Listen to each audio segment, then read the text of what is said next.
And what's going on, everybody? Welcome back to another episode of the Designated Players, an MLS podcast. On this week's MLS news, we're back with player rumors, player meltdowns, and Club World Cup drama. First, it's being reported that MLS clubs, depending on the results, could win tens of millions of dollars in prize money from the unprecedented prize pool of the Club World Cup. However, players will not benefit from this as their CBA caps their bonus at $1 million per team. We'll chat about what this means and what can be done with a few short months remaining before the tournament kicks off.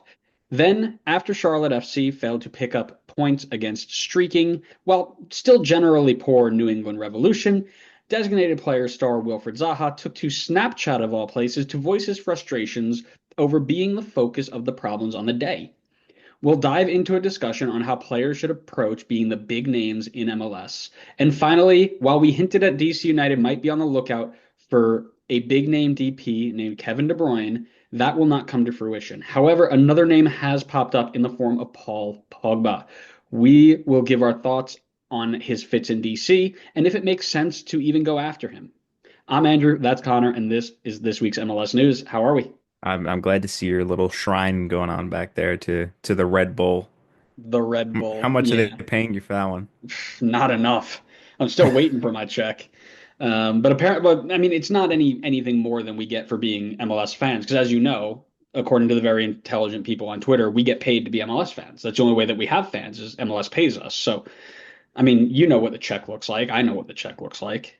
You know who doesn't know what the check looks like? Euro snobs. Yeah, and they'll never know. You're damn right. You know what I spend that check on? Lots of scarves because I'm just a scarf guy. That's just what can I say? So I want to ask you, what are you rocking today? I think I'm bringing out a new one. I've got Yeah. myself a little Charlotte FC scarf. Lots of cool designs on it. Probably similar to Austin, probably all local references to Charlotte, but I would not know anything about that because I do not live anywhere near Charlotte. Well, if you hold it up, I'm close enough where I probably could tell you about it. But I got to be honest, man.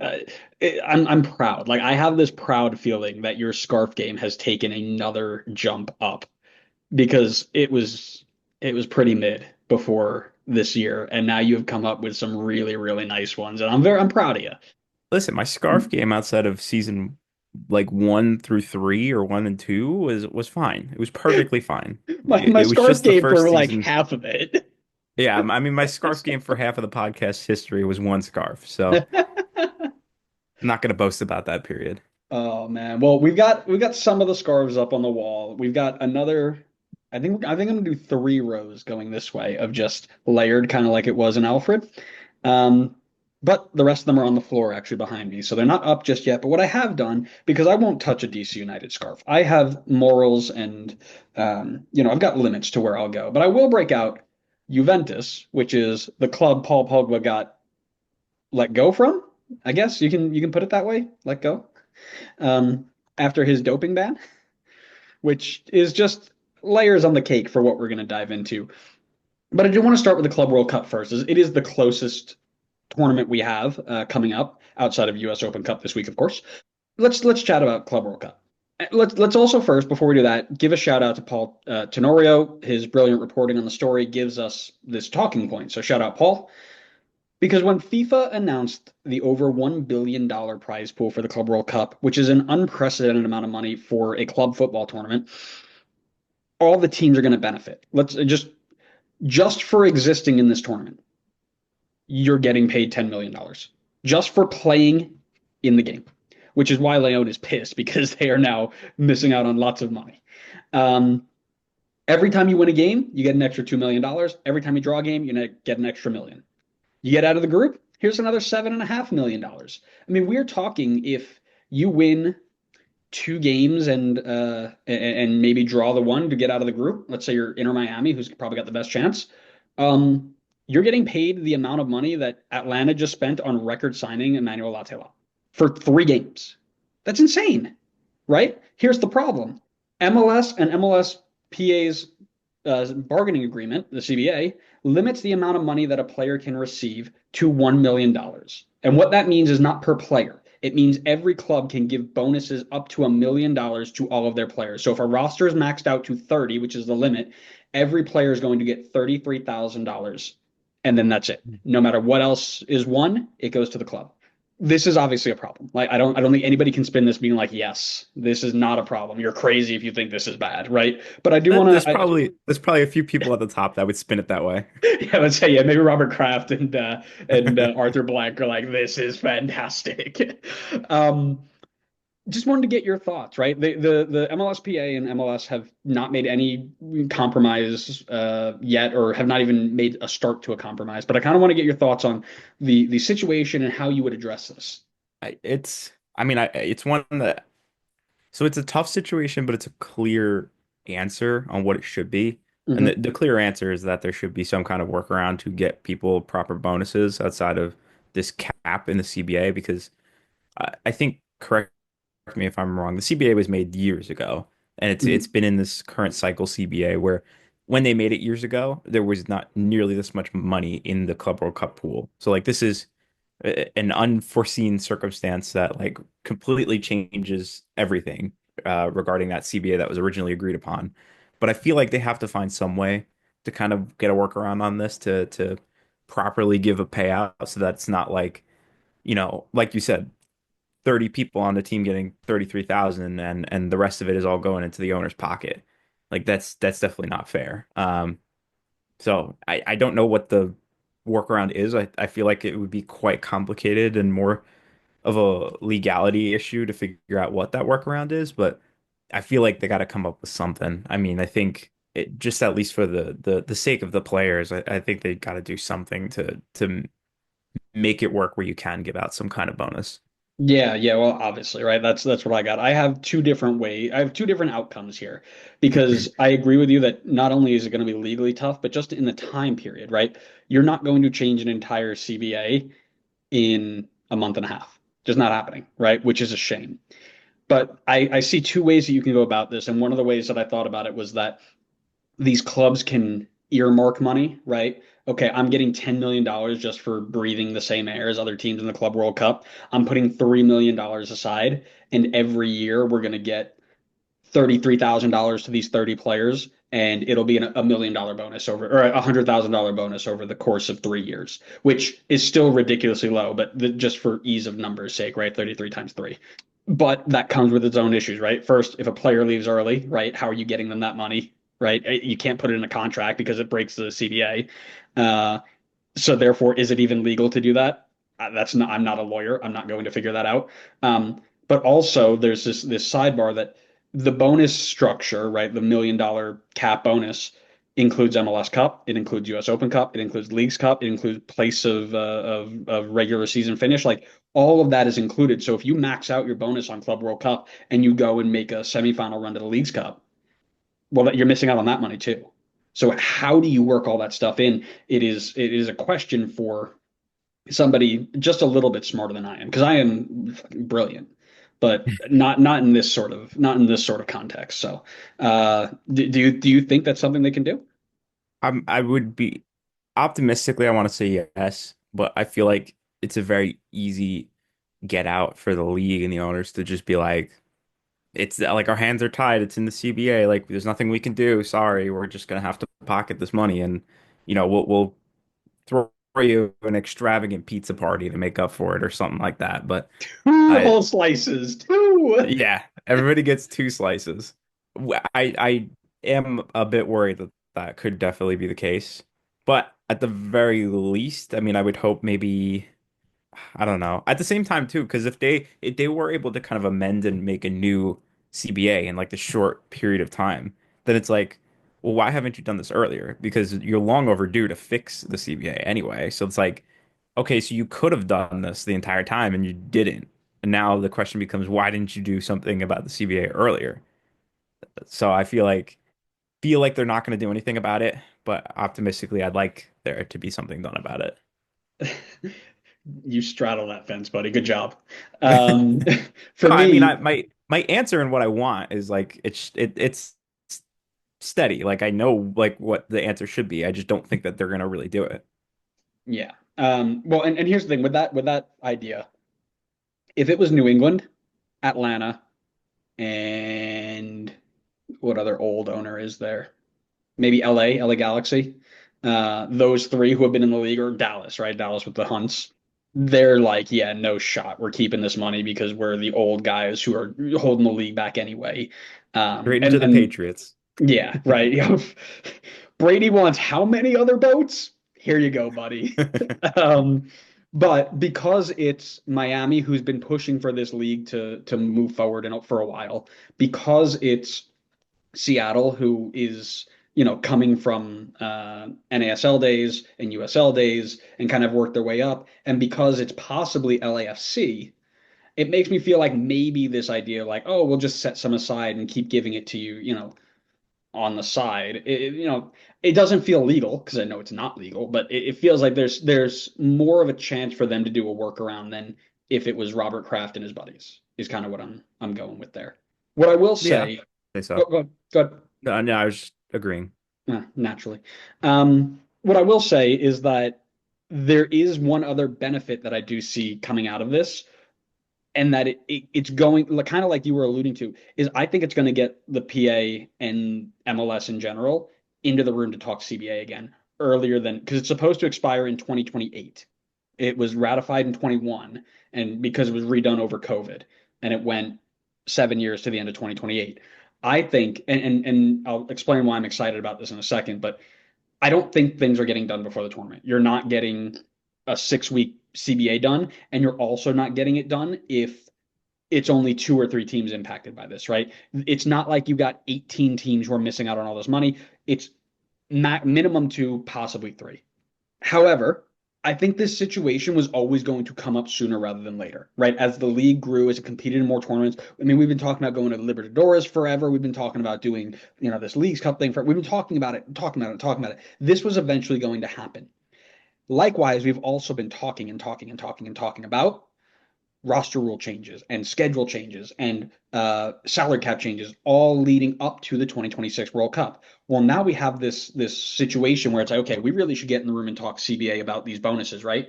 Well, while we're there, why don't we get two birds done with one stone and chat about these changes we've been talking about before 2026, right? Are we able to go ahead and say, maybe we can open the salary cap a little bit more? Maybe we can remove some of these annoying roster rules that we don't necessarily need anymore to keep where we're at, right?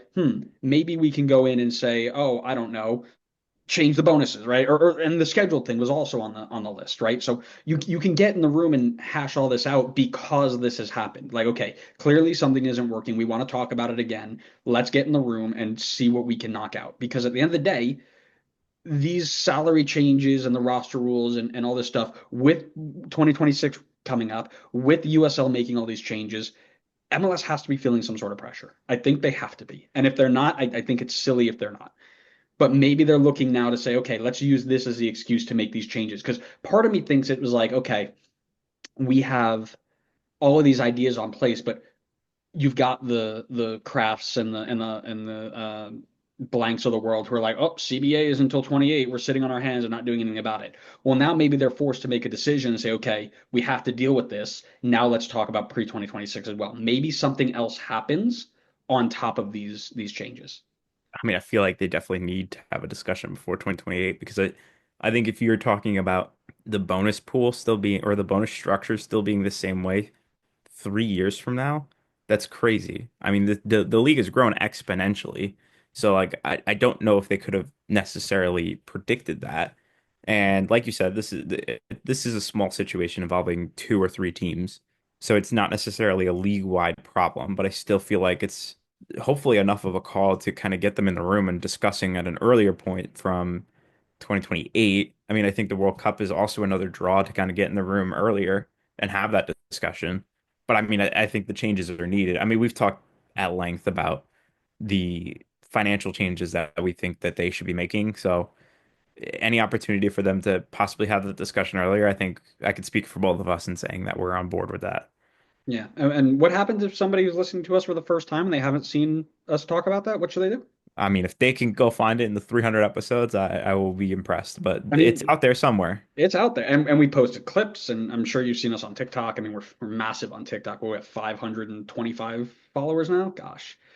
Um, this feels almost like we're gonna look back and this is gonna get swept under the rug and be like, oh yeah, whatever, like it got changed. But I want to, maybe it's just my belief. Like I want to believe that this is going to be the stone that starts rolling down the hill to create the avalanche.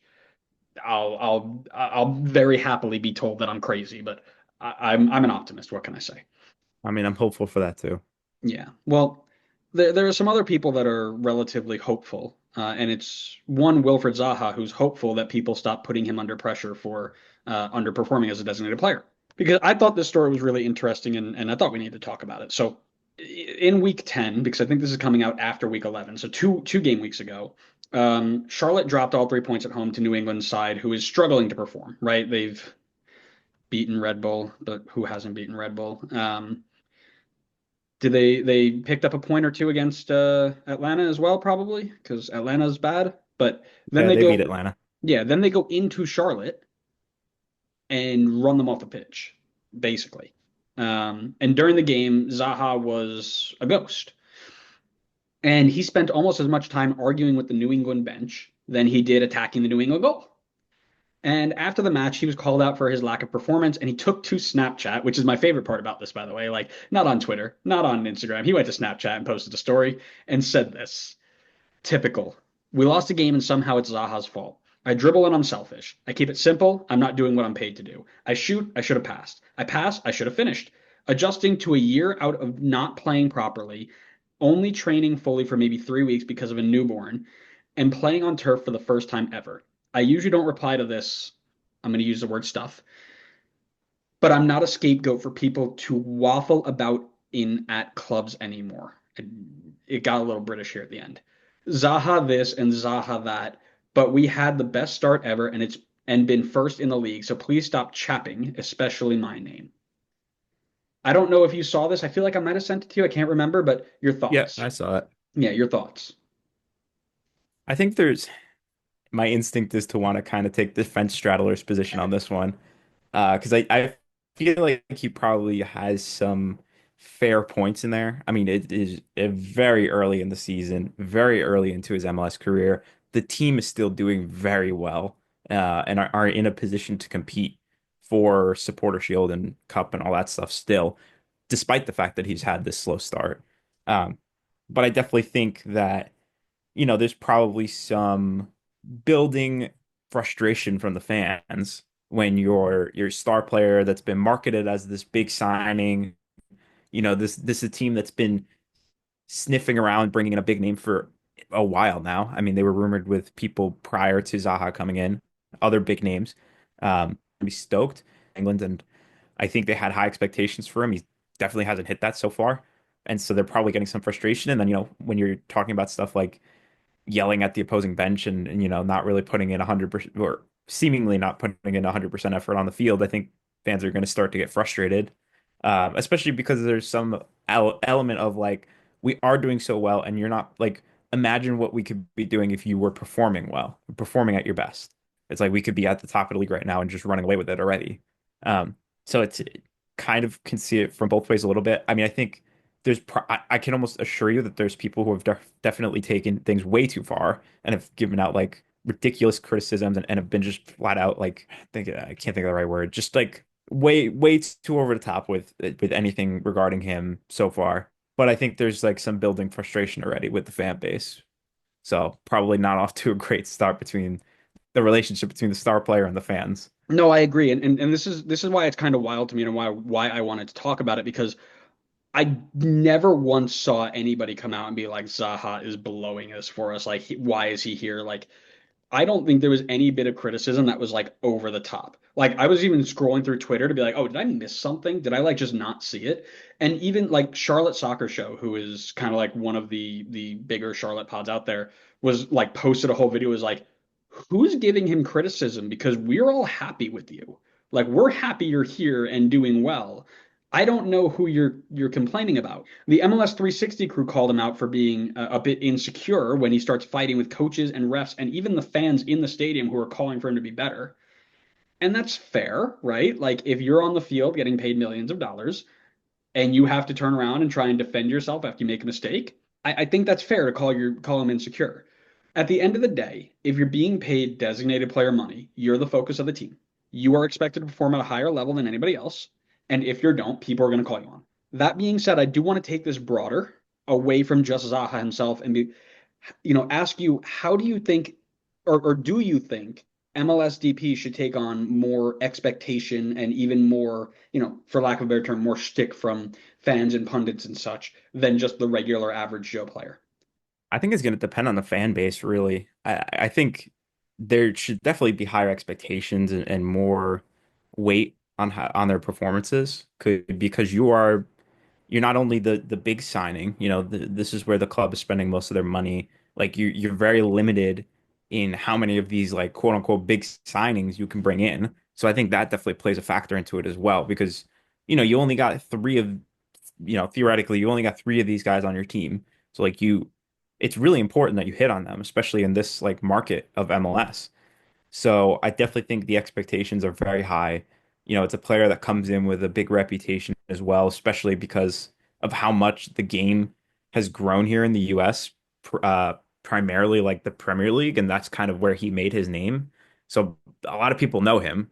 This isn't some like up and coming South American player that nobody's going to really know about, and they're just going to like learn about him while they watch him play for the team. Like this is a guy that's coming in with a reputation. I think that builds the expectations even more. And so it's not really like too surprising that they're getting more criticism when they're not performing at the level that I think the fans would expect them to be at. But like I said, I think the market plays a factor into that too, because if he is getting criticism already, kind of shows you that like the Charlotte fans, maybe they're unrationally tough, but they're seemingly pretty dedicated about their team. And not to say that other clubs aren't dedicated about their team, but like I think fans like SKC fans, they're more lenient with their designated players. Like I don't remember people calling for like giving criticisms towards Pulido and Gadi Kinda, and I'm sure there were some people that were, but it didn't feel like to the level where it got this much publicity about it. So maybe it depends on the fan base. It's kind of like other US sports. They talk about like, oh, New York and LA, like you're going to be under the most criticism and scrutiny. Like you have to know that going in. Like, that's where the lights are brightest. They talk about that all the time. So maybe it's something equivalent. I know Charlotte's not typically known for that in other US sports, but maybe they are for soccer. You just said a lot of words to not make a definitive answer. I need a yes or a no. Do they No, I think I deserve? did say yes. Okay, did you? Because I missed it because you had so much other waffle in there about location and fan base and all this stuff. When here's the thing, you are getting paid millions of dollars, and the guy sitting next to you is getting paid league minimum. You absolutely are getting more pressure on it. And here's the other thing. You can't have it both ways because for years we have been seeing these takes that MLS media and fans don't hold their players or coaches accountable, right? They just let them slide. There's not much pressure on them. Nobody asks hard questions to players or coaches or whoever, and that we need to be harder on them and expect more out of them, right? But now when we do that, we've got players who are going on Snapchat and complaining about the fans and their expectations being too high. And I would put a heck of a lot of money down that if he was still playing for Crystal Palace and fans started calling him out, not a word. Not a word. But to me, I'm all for holding players accountable if regardless of your pay scale, but especially at designated players, right?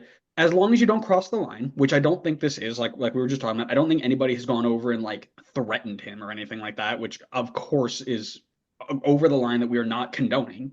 But go for it, right? Hold these players accountable because if the league wants to take a step forward in its reputation as more than just a talent development center, we need to have expectations of big name players coming over to our league to do more than just bring eyes and sell jerseys, right? The next step to me in this league, and I think you share this sentiment, we've talked about this a while, is not to get more attention on our league through names coming over here and collecting a paycheck, but to get results so that you can win CONCACAF Champions Cup, so you can win the Club World Cup games, so you can step up on the world stage and be like, yeah, we are legit now, and it's not because we've got 15 players from Europe who are coming over, on the tail end, which again is not a problem, right? You've got Brazil doing that, the Netherlands does that all the time. You develop and you bring in. There are different types of leagues, but America is always going to have the I'm going to use the negative connotation of being who we are because we're young and we still don't have that global side of it. So if we want to get to that global level of winning games and being competitive,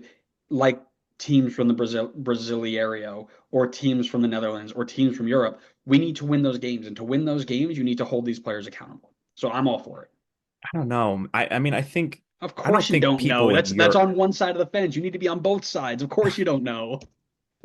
I don't think people in Europe necessarily, hear about or like follow or gain like any sort of respect for like Argentinian and Brazilian sides because they win games in the Club World Cup. I feel No, like absolutely they, wrong. Absolutely wrong. No, absolutely wrong. Because I if don't that think was they if do. that, I no, no, don't if that was the case, there would be no argument whether MLS was even on the same stratosphere as them. But every time it comes up and you say, "Oh, MLS is a top 10 league," then no, Argentina and Brazil are clear. Why are Argentina and Brazil clear? Because they know that they've got teams that are competing well at the global stage. Period. It's mm, not because they developed Vinicius Jr. and he comes and plays Real Madrid, so Brazilian teams must be great, yeah, right? I mean that's what I think their No, expectation and their reputation comes from. absolutely not. No I shot. absolutely think it is. I You're mean, allowed to think that, think but you're about wrong. think about Neymar when he first came over, right? Like that put Santos. I mean, well, Santos I think was known as well from Pele. Yeah, but say what? Don't cancel yourself there because I will clip that. Yeah, no. I think they were already known, right? But it had been a gap of time between when Pele was done and when Neymar kind of came in. And I think Neymar kind of re-put them on the map again, not because Santos was going and doing super well in Club World Cup and winning game to Europe and did well, of where like the reputation of Argentina and Brazil come from is because they're producing and exporting these players that go over to Europe and do really well. And Argentina and Brazil are very well known on the international stage as well. So I think that just kind of innately gives the league more reputation and more like become more well known. I don't think it's I their don't I performances don't against think I European don't teams. think the international success in terms of the international team translates back to the league success, right? How many players on Argentina's World Cup winning team this year played in the Argentinian league? Well, I don't think that that's like the correlation there, but I think people equate the two. Like I think people will be like, "Oh, Argentina and Brazil are really good national teams." So I think that their leagues are probably a little bit better because Mhm. maybe those players aren't playing in those leagues when they're playing in World Cup or Copa America or whatever, but a lot of them started in those leagues and were developed in those leagues. No, I don't think anybody cares that they started there because if that was the case, you would have a heck of a lot more respect for MLS, who are now producing players who are succeeding very, very well in European leagues, right? And then the fact of the matter that we're not competing on the national stage doesn't play into it But because like they're all European who players. outside of Alfonso Davies, who are the guys from MLS that are going over to Europe and really making a name for themselves? Well, Gio Reyna until he fell off the map, right? Joe Scally's playing really well. Nobody's equating Gio Reyna and Joe Scally with MLS. Like, Because of course they're not. Nobody's equating anybody with MLS. That's a problem. but those guys were barely here. That's why they're not equating them. How long was Vinicius Jr. playing at whatever club he played? I don't know. I will look it up. Yeah, half a season. And this is before Real Madrid bought him. Real Madrid bought him before he played if I remember correctly, Real Madrid bought him before he He had played a two professional seasons game. with Flamengo. And I think they bought him before he played for Flamengo. No, he played for them. No, I know, but what I'm saying is kind of like the Kayvon Sullivan thing, where he's already already agreed to join that team, but he's playing here. That's what I believe happened there. Now I'm not totally sure, but my point is to before we get on a super long tangent is that at the end of the day, I believe that international tournament success, Club World Cup, CONCACAF Champions League, will do better at marketing this league than having Zaha just exist here, right? Therefore, we need to hold him to an expectation that he needs to perform week in and week out, not just be happy that he's here selling jerseys. And again, this is from a neutral who has no ties to Charlotte FC. So, I could be completely wrong here and whatever, but as a neutral, that is my, I'm not happy Emil Forsberg and Choupo-Moting are here at Red Bull because they are big name players. I expect them to perform and do well. If they're not, I'm holding them to a higher standard than I would Ronald Doncourt, who's my 19-year-old center mid, right? I'm holding them to a higher standard than Doncourt. Now I'm still holding Doncourt to a higher standard, but those guys have a higher standard. You know what I mean?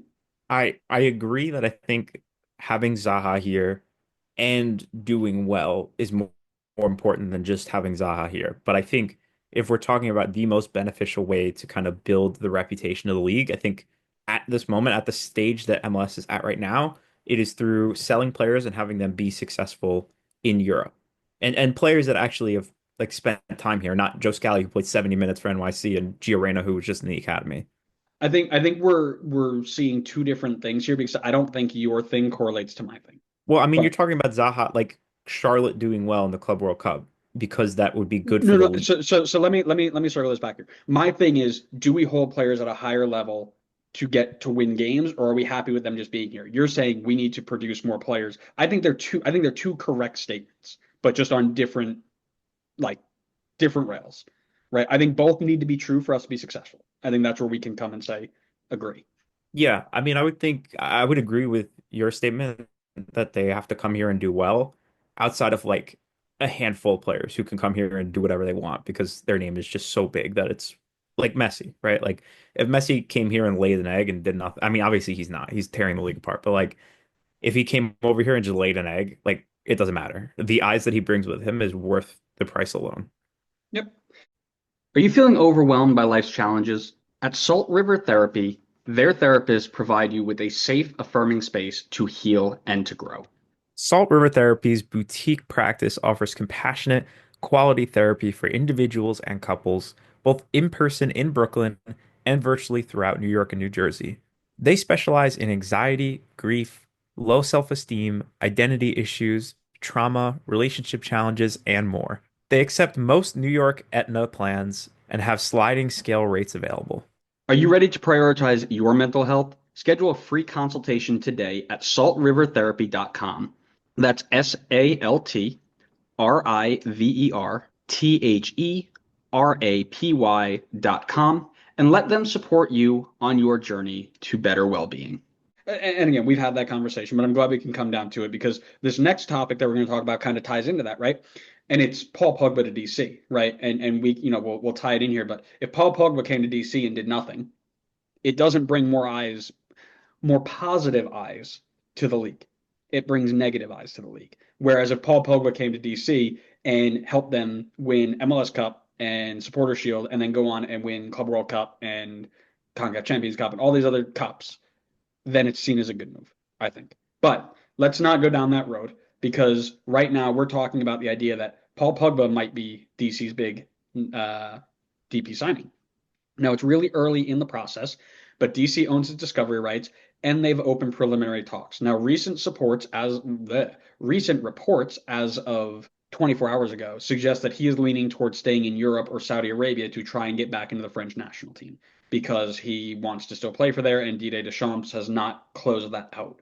But let's pretend for a minute that they can make this work. The question is not if they can, should they? Does it make sense? Your thoughts? Absolutely not. For a DP signing, There you I'm go. sorry. Get on one side of the fence. Heck Yeah, yeah. I'll get on one side of the fence for this one. As a DP signing, that this is horrible. I would hate this. I mean, I think you're talking about a guy that hasn't really played consistently, and consistently in this case being like 1,400 league minutes since 2021, 2022. That's like 3 years removed at this point. Like he went to Juve and he barely touched the field. 111 league minutes in 22-23 and then 54 for the league the year after that. Like you're going to bring in a designated player who's wrong side of 30 and hasn't played consistently in 3 years. That's your big DP signing? That's insane. Maybe you could take a chance on him on a TAM deal, but as a DP, that's outrageous and I think that's really dumb. Look at us. See, we went from fighting and now we're best friends agreeing on this because I hate this. I think Pogba is a good player, but he's been out of action for over a year. He lives on the mindset that he is just the greatest thing since sliced bread, and he would be joining to put it nicely, less than successful DC United team that would have minimal stars and minimal marketability around him. I think that he would show up here and be so unhappy that he would just start throwing fit after fit. He'd walk around the field. He would be Shaqiri 2.0. I think that he fits into the same boat as Neymar for me, where it's somebody who was clearly coming in here only to raise his marketability and to raise his profile to make more money, and he would not give his effort. He would not be the idea of what we want designated players to be in MLS 3.0, 4.0, right? I am not. I don't want this in the slightest, and I'm out. Right? In the words of our friends on Shark Tank, I'm out. Well, you know what? To tack onto that too is I don't even think he has marketability anymore. I mean, at one point when he Okay. was with Man United, like his marketability was huge. Like he was one of the most well-known players in the world, a random team in Turkey or something, and maybe that's where I like missed it. But I mean, I don't think there's even any marketability for MLS to benefit off of here. Like maybe you're right in that he tries to come here to gain some of that marketability back, but I don't think MLS should be taking firstly a designated player flyer, but maybe not even a flyer at all to try to build his marketability back up. I think he should take his shot somewhere else, maybe in Europe, like he wants. Yeah, yeah. Well, like I said, I'm seeing different things. I'm seeing beIN Sports saying that DC United are the front runner. I'm seeing ESPN saying Pogba wants Europe, and maybe Pogba does want Europe, and maybe Europe doesn't want Pogba, right? At the end of the day, I think that this would be like if DC United pivoted from Kevin De Bruyne, missing out on Kevin De Bruyne, and went to Paul Pogba, I wouldn't be thrilled with it. Now, again, yeah, I've been wrong once before in my life, so it's always time for maybe a second. But I just don't see him being. Again, I don't know how I feel about players who have such a high. I don't even want to say self-esteem, like, but people who have like players who have gone through the spotlight and have always been the focus of the camera and like all of that stuff, then coming to America because I've yet to see one of those types of players work out properly. So it just I feel not so good about it. I'd love to be proven wrong, by the way. Like I'd love for him to come here and I wouldn't love it, but if he revitalized DC United, great, whatever. But I don't know. He hasn't played a competitive game since September 2023. By the time he gets into DC, it's going to be almost 2 years without playing proper. And like that, and that's the problem. I think he's going to come in and be, oh, it's just MLS. I don't need to train here. And then he'll take a couple games, he'll play, and then he'll look for that move after that. Now again, that's he's going to be 33 by that point. I don't know, in a year if he's playing in the World Cup at 34 for France. Yeah, no, I would agree with that. I mean, I think DC would do much better to look somewhere else for that last DP spot if they can't get Kevin De Bruyne. I don't think Paul Pogba is your answer. Get somebody who can like play for you, not somebody who's going to sell you tickets. You need to win games. It doesn't matter how many tickets you sell. If you're not winning games, nobody's showing up, right? Also, stop paying for other teams' DPs. Like that feels like roster building 101, but what do I know? It just feels like Clearly, you know nothing. dude, I don't even know if you could do that in Football Manager. I feel like Football Manager wouldn't even let you do that. Like this is some Probably next level not. stuff. No, Oh no, man, probably but not. all right, so we disagreed on some things. We agreed on some things. Let us know what you think about in the comments. Let us know what you think about our conversation on Paul Pogba. Let us know what you think about this Wilfried Zaha situation. Who's kind of in the wrong here? And then, of course, share your thoughts on the Club World Cup. I think we all have similar thoughts on the Club World Cup, so it won't be too dramatized there. But thanks so much for listening, everybody. We hope you enjoyed it. Make sure you check us out wherever you get your podcasts so you know when the next episode goes live, which is another MLS history. And also make sure that you are following us on all of the social medias. That's Twitter, Blue Sky, Instagram, YouTube, and TikTok. We are posting there every day, which is crazy. I mean, I've got stuff posted for the next 3 weeks scheduled, which is insane. But yeah, make sure you check that out and follow us so that we can continue to interact with you guys. 'Cause that's what it's all about. So thanks so much for listening or watching. We hope you enjoyed it. We'll see you next time on the next episode of the Designated Players and MLS Podcast. See ya.